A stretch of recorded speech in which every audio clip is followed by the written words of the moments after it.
주제 52번 1930년대 이후 민족 말살 통치와 전시 수탈에 대해서 배워보도록 하겠습니다. 말이 어려운데요. 오늘 배우면서 알면 크게 어렵지 않은 내용이에요.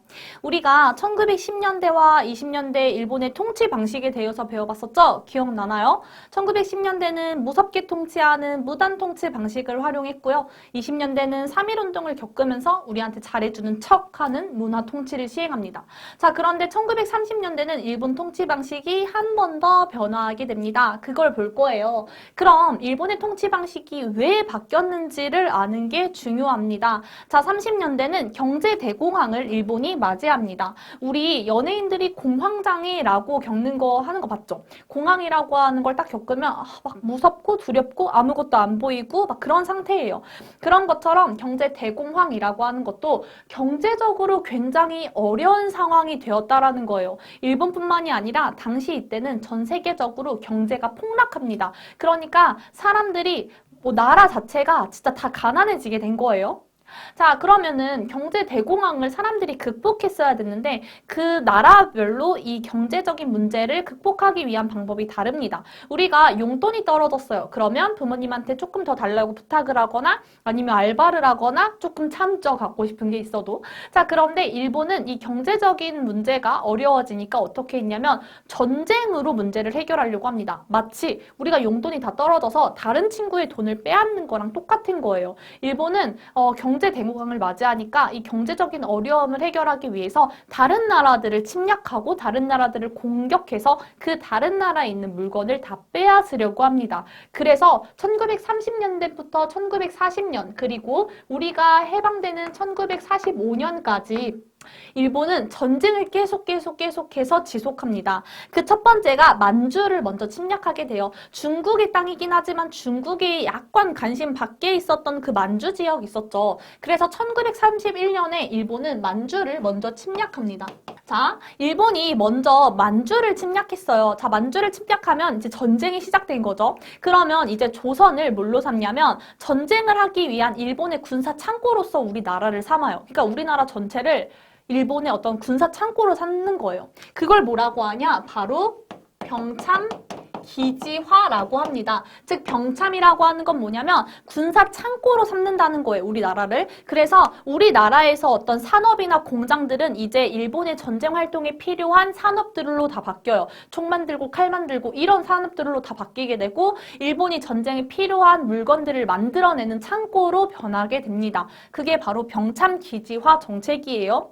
그래서 일본이 만주 침략을 약간 성공했어요. 성공을 하니까 이제 중국의 안쪽, 중국의 본토를 노립니다. 그래서 1937년에는 일본이 중국과 붙게 되는데요. 그것이 바로 중일 전쟁입니다. 중국과 전쟁을 하니까 일본인은 이제 우리나라 사람들이 더 많이 필요로 했어요. 왜? 우리나라에 있는 어떤 물자도 가져가야 되고 우리나라에 있는 사람들도 다 가져가야 돼요. 그런데 중요한 게 갑자기 일본인이 우리나라한테 야, 너네 일본을 대신해서 중국인이랑 싸워 하고 총을 줬다고 생각해 봅시다. 그 총이 중국한테 향할지 일본한테 향할지 장담할 수 없어요. 아마 더 얄미웠던 그냥 일본을 쏴버릴 수도 있을 것 같아요. 그러니까 일본은 어떤 통치를 시행하냐면 바로 민족 말살 통치를 시행합니다. 즉 뭐냐면 우리가 한국인이다 라고 하는 민족성을 한국인이야 라고 하는 걸 말살, 없애버리는 통치를 실시하는 거죠. 그러니까 세뇌시키는 거예요. 어렸을 때부터. 너네는 일본인이야. 그러니까 일본인을 위해 싸워야 돼 라고 하는 우리가 한국인이라는 민족의식을 말살, 완전히 없애버리는 그런 통치를 시행하게 되는데요. 그것이 바로 민족 말살 통치입니다.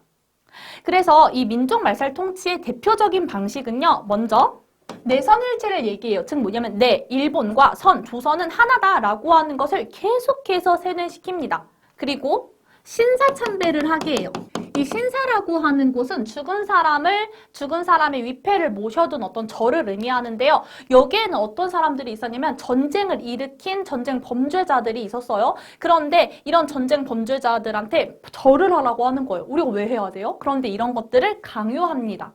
자, 그리고 어른부터 아이 할 거 없이 이거를 자꾸 외우라고 시켜요. 자, 황국신민서사시라는 글을 외우라고 시키는데요. 이게 뭐냐면 황국이라고 하는 건 황제 국가예요. 즉 일본을 의미합니다. 즉 우리 조선인이 황제 국가의 백성이라고 하는 것을 자꾸만 외우라고 강요합니다. 황국신민서사를 암송하게 합니다. 자꾸만 우리가 황제 국가의 백성이라고 하는 것을 외우게 하고 세뇌하게 하고 그래서 애들이 지나가다가 황국신민서사 외워봐 라고 하면 애기들이 우리는 일본 제국의 신민입니다 막 이렇게 외우게 하게끔 세뇌시키는 일을 합니다. 그리고 이름까지도 일본인 성과 이름을 갖게 합니다.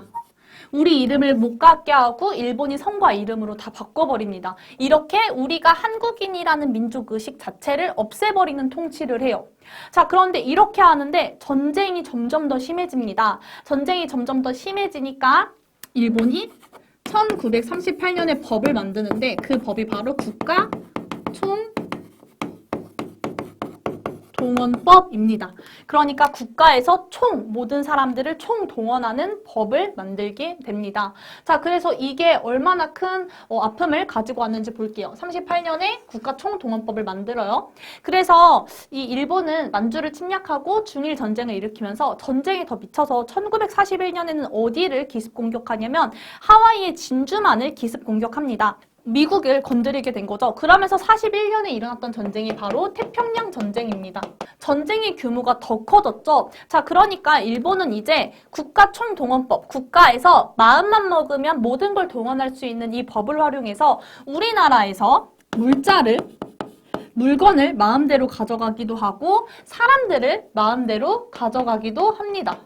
그래서 물건을 마음대로 수탈하기도 하는데요. 그래서 우리나라에 있는 쌀을 모두 다 가져갑니다. 모두 다. 그럼 우리 먹을 거 없잖아요. 그래서 우리한테 먹을 거는 나눠줘요. 식량 배급제. 근데 코딱지만큼 줬겠죠? 우리 거 다 가져가고. 그리고 이것뿐만이 아니라 녹그릇, 숟가락, 젓가락 다 가져가서 녹여가지고 무기 만들어요. 뿐만 아니라 비극적으로 사람도 다 가지고 가요. 어떻게 가져가냐? 먼저 싸울 수 있도록 징병제, 병사로 끌려가고요. 그리고 일하는 징용, 강제로 탄광에서 일하게 하는 이런 징용령도 하고 여자 정신 근로령 해서 여성들도 일하게 시키고 또 일본군의 어떤 성 욕구를 해결할 수 있는 이런 성노예로 불려가는 위안부를 끌고 가기도 합니다. 그러니까 정말로 해서는 안 되는 이런 일들을 계속 하게 되었던 거죠. 그래서 이 과정을 잘 알아두셔야 합니다. 1930년대 일본이 경제대공황, 경제적으로 힘든 일을 맞이하게 되면서 이걸 극복하기 위해서 전쟁을 열었다. 그런데 전쟁을 열으니까 사람도 필요하고 돈도 필요하죠. 그래서 우리나라를 통치할 때 우리나라의 민족 자체를 없애는 통치 방법을 실시했고 이 전쟁이 더 미쳐가니까 우리나라의 인적 자원과 물적 자원을 수탈하는 이런 방식을 시행했다라고 하는 것을 알아두시면 됩니다. 그러면 우리 퀴즈 풀어보고 마무리할게요. 먼저 118쪽 보겠습니다. 1번, 1930년대 이후의 모습으로 동그라미 표와 X표를 할게요. 1번, 일본은 무슨 정책을 시행했나요? 바로 황국신민화 정책을 시행했죠. 동그라미.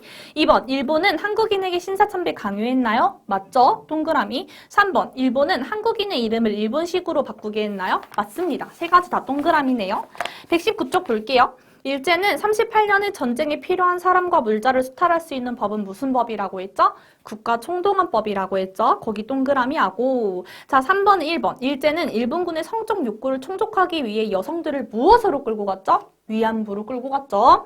자, 그리고 2번. 일제는 전쟁을 치르는데 필요한 식량을 얻기 위해서 무엇을 실용했죠? 공출제를 시행합니다. 여기까지 있는 내용을 워크북으로 돌아가서 복습해 보도록 할게요.